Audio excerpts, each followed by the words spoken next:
Witam serdecznie. W tym tygodniu BMW X6 nie ma u nas łatwego życia. Właściwie to my nie mamy łatwego życia z pogodą krakowską, która raz leje, raz wieje i nie ma generalnie warunków na zrobienie tego testu.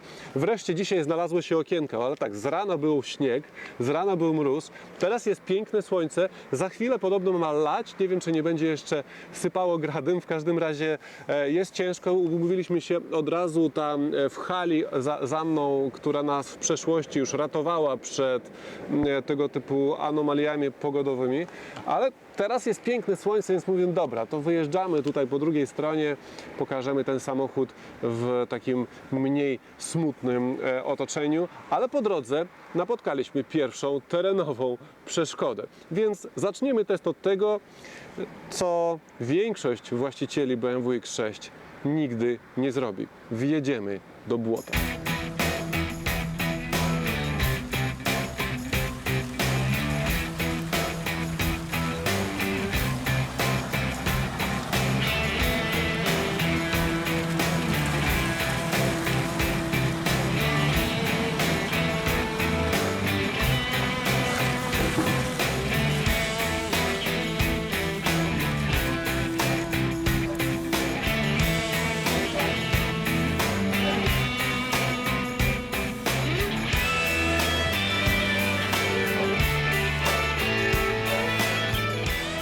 No jak widzieliście, X6 dzielnie poradziła sobie z tym zadaniem. Co prawda woda była nieco głębsza niż przypuszczałem, a błoto nieco bardziej mokre niż przypuszczałem, ale i tak po chwili wyjechaliśmy.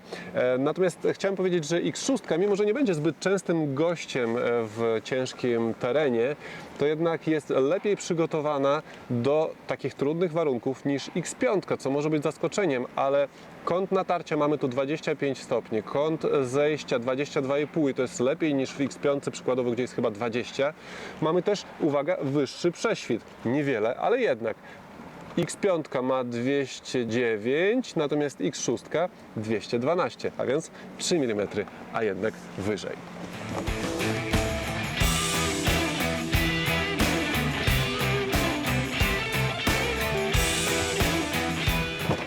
No cóż, to nie będzie zwykły test, dlatego że stoimy pod wiaduktem, gdzie w jedną stronę jest wielki korek, za nami jest betoniarnia, gdzie ciężarówki przyjeżdżają i hałasują, a na głowę leje nam się woda, bo topi się poranny śnieg, więc nie będzie jak zawsze. Skoro wstępy już mamy za sobą, to mogę przejść do omawiania wyglądu, a tutaj cokolwiek powiem, na pewno zawsze ktoś się znajdzie, kto nie będzie się zgadzał. Czy powiem, czy to jest ładne, czy to powiem, że to jest brzydkie, zawsze będzie opinia podzielona. I tak miało być, bo samochód miał być kontrowersyjny i taki jest. Samochód należy, tak przynajmniej BMW to określa, do takiego segmentu Sport Activity Coupe. Dotychczas w zasadzie do tego segmentu należał dumnie sam, teraz pojawiła się konkurencja w postaci Mercedesa GLE w wersji Coupe i no cóż, wygląda jak wygląda. Kiedy wrzuciłem na swojego Instagrama zaraz po odbiorze tego samochodu zdjęcie, to na pierwszych 10 komentarzy 8 było negatywnych, na zasadzie wolałbym X5.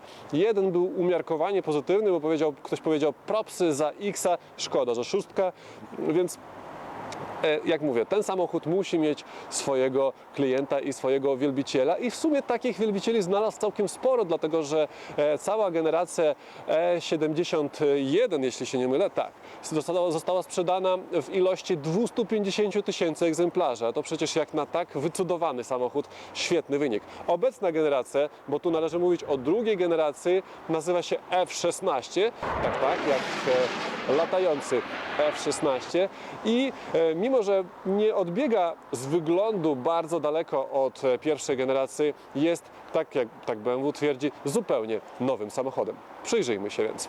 Aby nikt nie miał wątpliwości, że mamy do czynienia z nową generacją, Niemcy powiększyli wymiary X6. Auto jest o 32 mm dłuższe, co prawda cała dodatkowa długość to dłuższy przedni zwis, o 5 mm szersze i o 33 mm wyższe, co daje odpowiednio wymiary rzędu 4,90 m na długość, właściwie to prawie 2 metry na szerokość i 1,70 m na wysokość. Rozstaw osi pozostał bez zmian, 2,93 m. Oznaką nowej generacji są mocniejsze silniki, przynajmniej niektóre. Do wyboru mamy 6, 3 benzynowe i 3 diesle, może zacznę od diesli. Podstawowa wersja 30D ma 258 258 koni, wcześniej było 245, następnie mamy 40D, które ma 313 koni, teraz wcześniej było 306, no i topowa wersja M50D ma 381 koni, tyle samo co było wcześniej. Jeśli chodzi o silniki benzynowe, to podstawowa jednostka to jest 35i, która ma 306 koni, tak samo jak wcześniej. Znacznie mocniejsza jest natomiast wersja 50i, która ma 450 koni, wcześniej miało zaledwie 407. Topowa wersja, czyli X6M, również stała się mocniejsza. Zamiast 555 koni skromnych, teraz ma 575. My dzisiaj testujemy najsłabszą możliwą wersję, a więc 30D, 258 koni przy 4000 obrotów na minutę, 560 Nm dostępnych w całkiem szerokim zakresie, od 1500 do 3000 obrotów na minutę, 6,4 do setki. Niestety jest gorzej, jeśli chodzi o spalanie, bo producent deklaruje 5,5 w trasie, 6,4 w mieście. To wszystko można włożyć między bajki, to znaczy można się zbliżyć do spalania w trasie, ale w mieście ciężko się utrzymać na poziomie 6,4. Natomiast warto wspomnieć o dużym zbiorniku paliwa, aż 85 litrów, co sprawia, że jadąc spokojnie w trasie przejedziemy na pewno ponad 1300 km.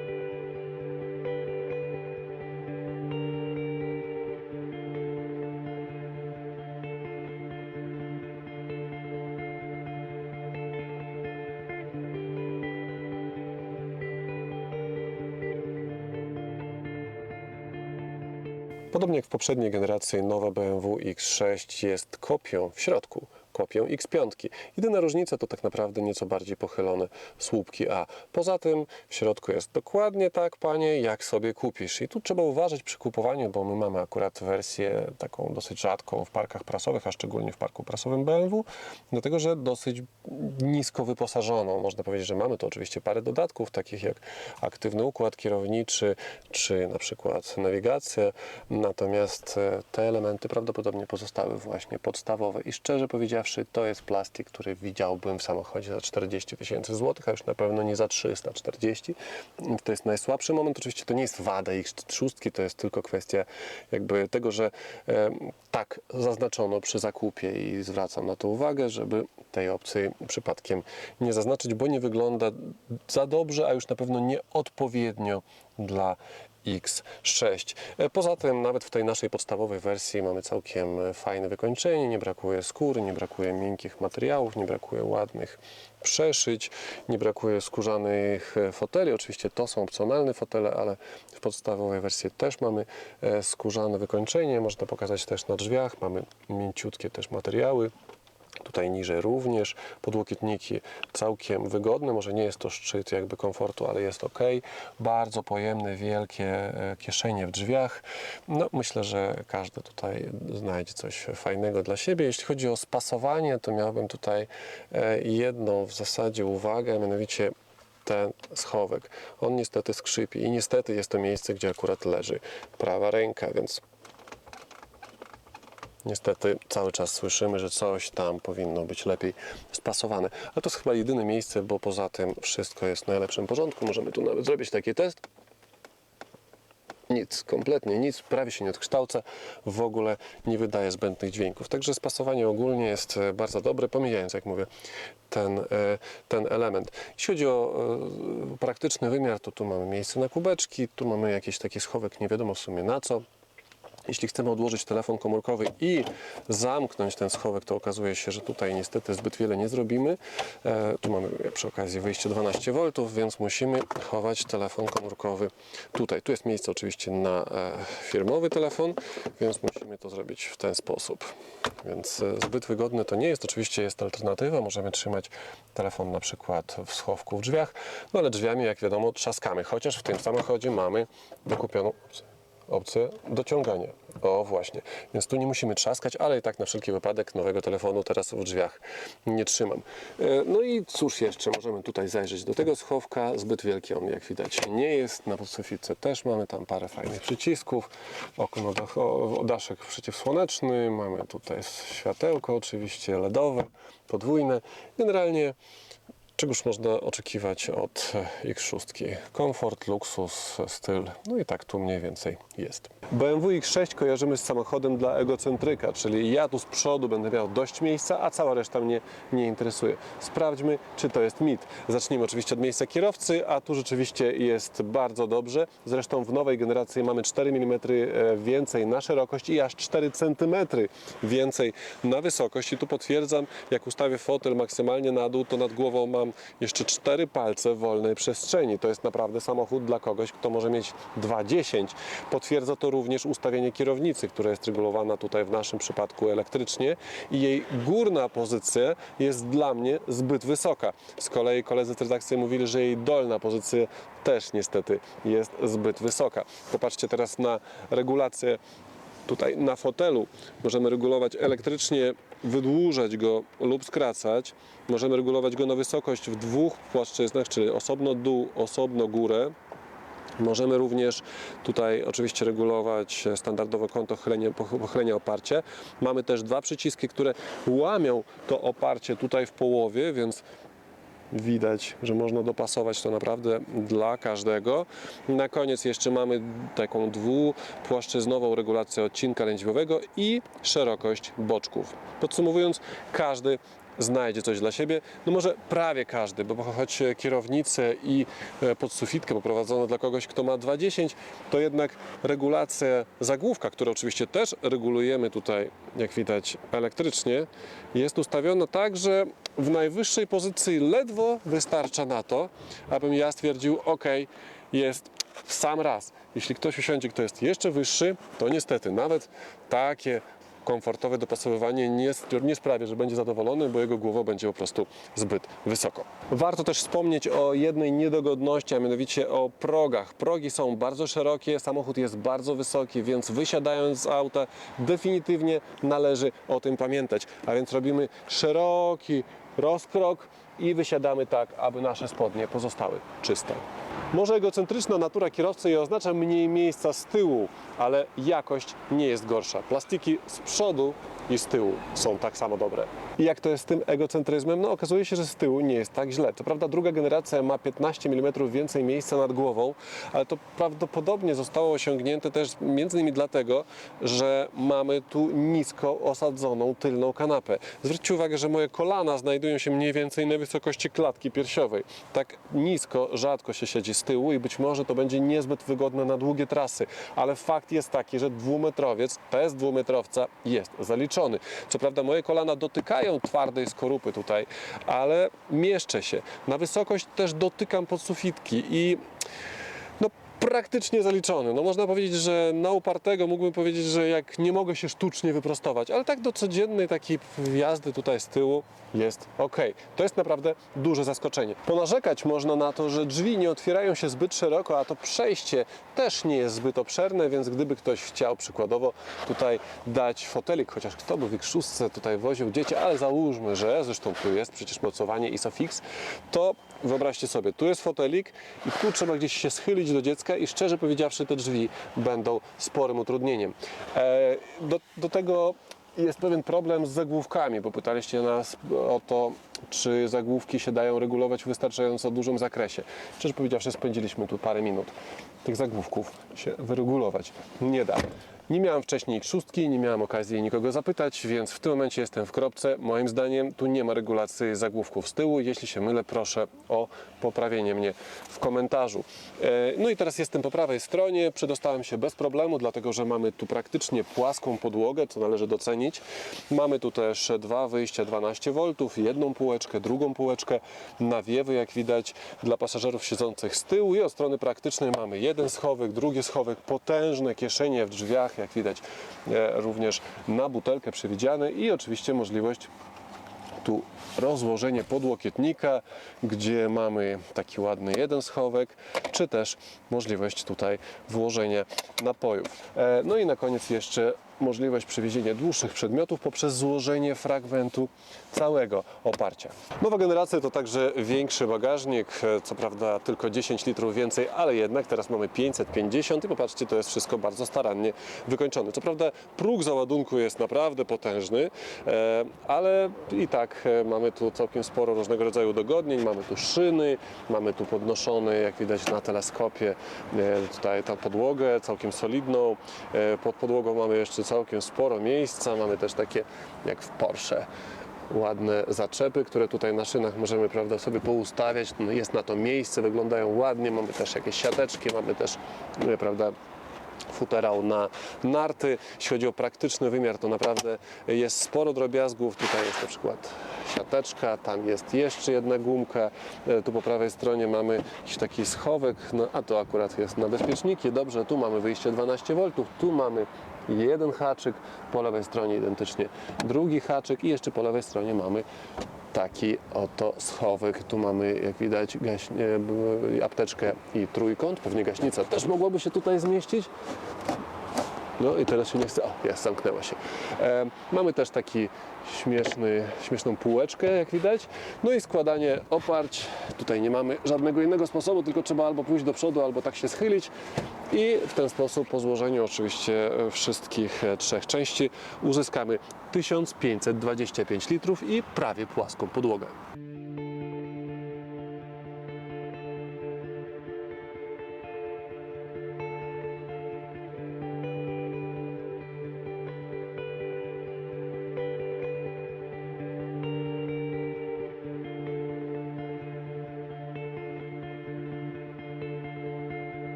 Moje pierwsze skojarzenie z BMW X6, kiedy zająłem miejsce w tym samochodzie, że były takie, że to muszą być jakieś taki rodzaj butów na obcasie dla facetów, dlatego że siedzi się naprawdę bardzo wysoko, samochód jest bardzo wysoki. Mam wrażenie, że tu jest wyżej niż w X5 i wcale nie mówię o tych 3 mm różnicy w prześwicie.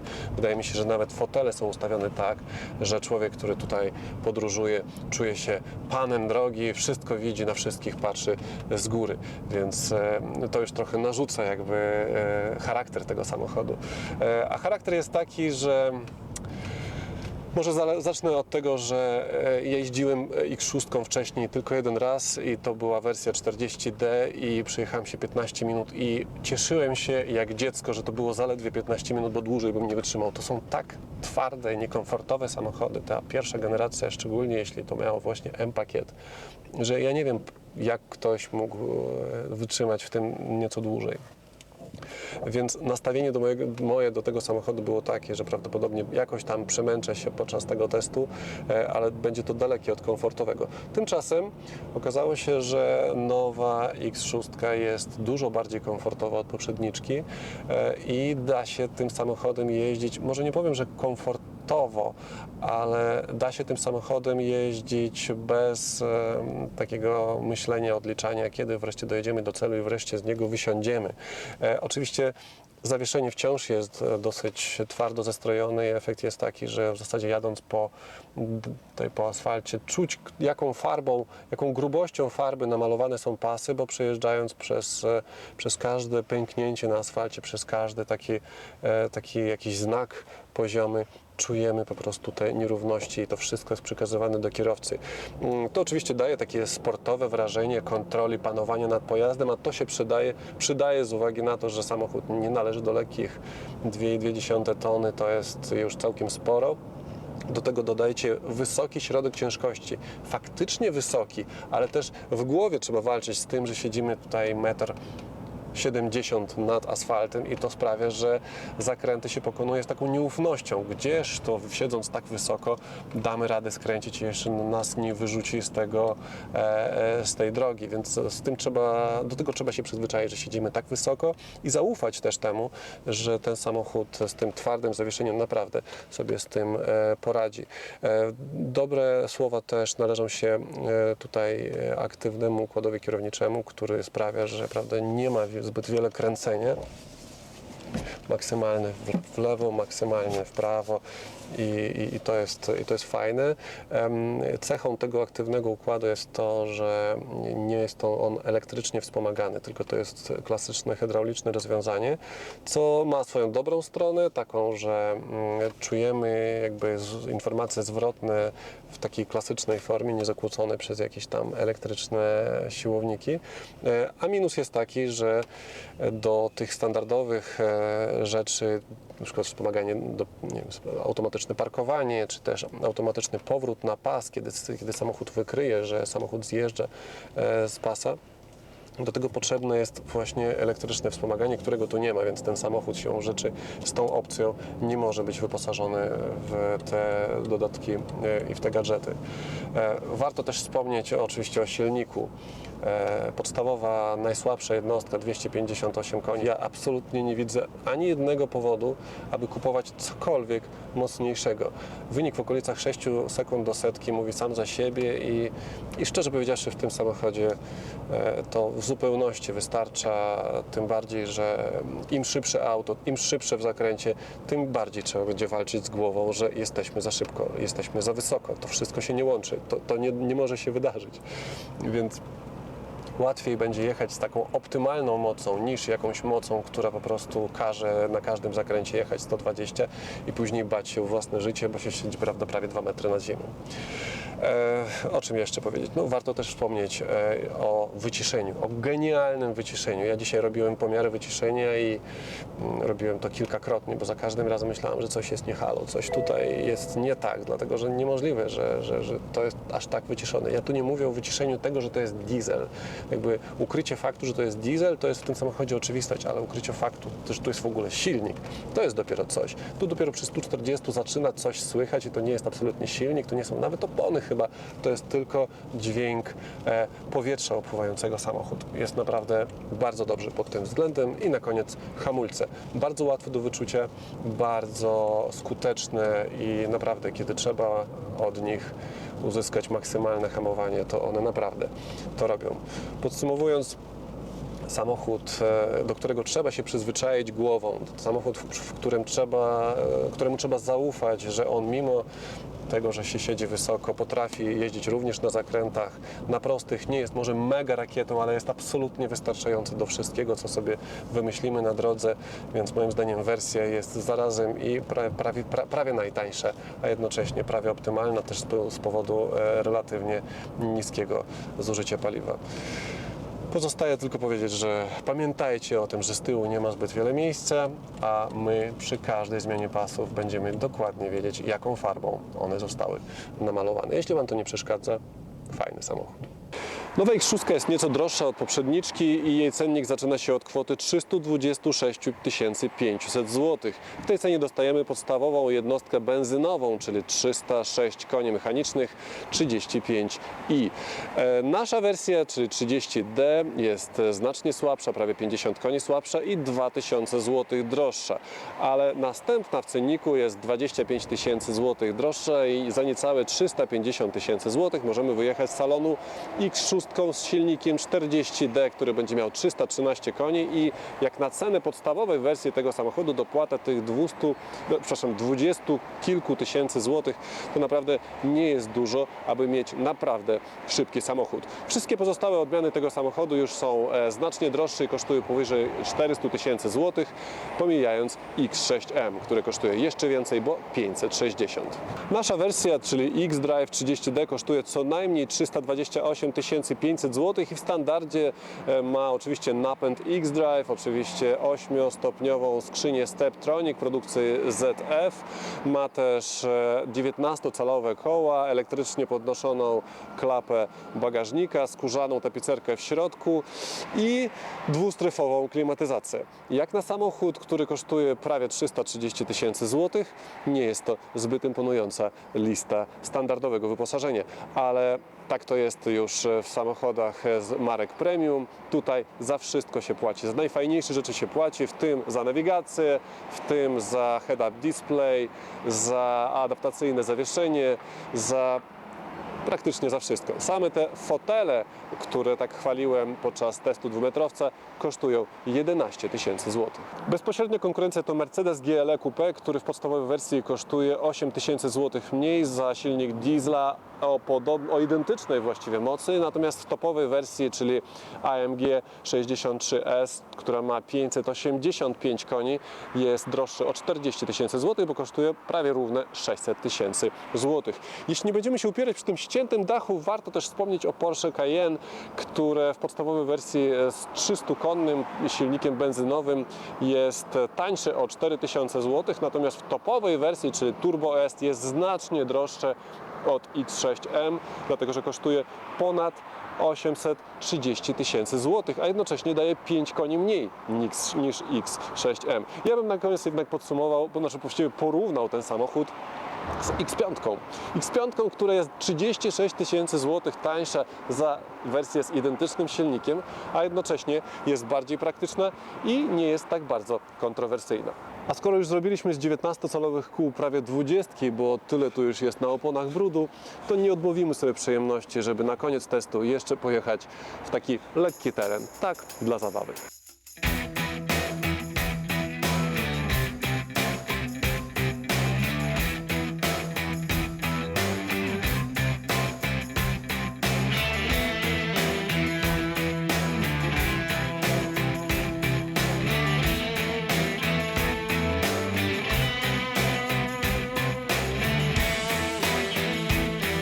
O taką kałużę nie ma co się martwić, dlatego że X6 ma 50 cm głębokość brodzenia do 7 km na godzinę, a więc możemy tu spokojnie jeździć tam i z powrotem.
Zbyt wiele X6 nie odwiedzi miejsca takie jak to, więc to chyba wyjątkowa okazja, aby zobaczyć X6 w takich okolicznościach przyrody. Kiedy w 2008 roku BMW wprowadzało pierwszą generację X6 na rynek, to wiele osób pukało się w głowę i pytało, kto to kupi, kto zapłaci więcej za mniej.